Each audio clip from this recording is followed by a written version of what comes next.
It is a pleasure to have you guys here. Thank you guys once again. And without further ado, please have a warm Quinlan Cafe welcome for Daniel Magoun.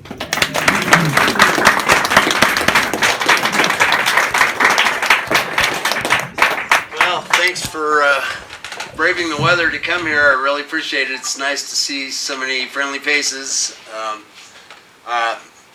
I was going to do some vocal songs tonight, but I'm on the tail end of that respiratory bug that's been floating around Denver for the last 2 months. So, yeah, it's lots of fun. So, to paraphrase the legendary guitarist Leo Kottke, when asked about his singing voice, I don't want to sound like geese farts on a muggy day. So I'm going to spare you that, and I'm just going to let my fingers do the singing.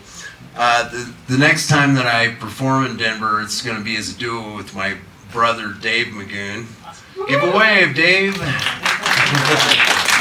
And he's an excellent guitarist and songwriter and one of the most exceptional visual artists I've ever seen, and hopefully we'll figure out a way to incorporate that in there too. But I'm really excited to be working with him because we've had some really magical musical moments over the years together, so I'm looking forward to that. Now, over the lifetime of my career, I've recorded over 150 albums. Right now, I have 21 that are on CD for people to listen to, and then I have another 31 that are specifically for dance class. So my catalog is 51 albums right now.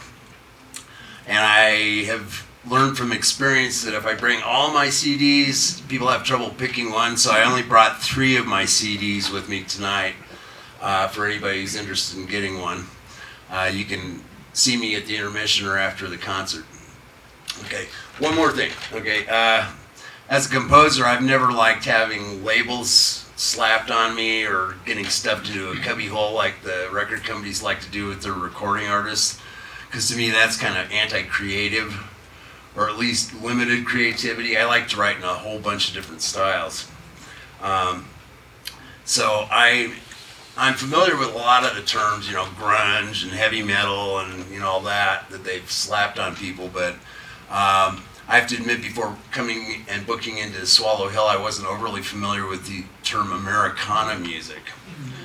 So I looked up the definition of that, and it says taking a contemporary form like bluegrass or blues or jazz or whatever and mixing it with another style so that it no longer resembles the original style. And I go, gee, I've been doing that for decades. So I'm actually going to embrace the Americana label at this point in time. I might change my mind later on, but right now I'm embracing that. And there are some notable people that are labeled Americana musicians like Bob Dylan and Bonnie Raitt. But to me, the ultimate Americana musician was George Gershwin. When all the other serious composers were doing all that weird atonal stuff that the average listener has trouble listening to, that kind of stuff, and tone clusters, he took some nice classical elements and mixed in jazz and blues and ragtime and rumba, all the contemporary forms of his time. So most of my concert tonight is going to be my own originals, but I'm going to start out with a tribute to George Gershwin.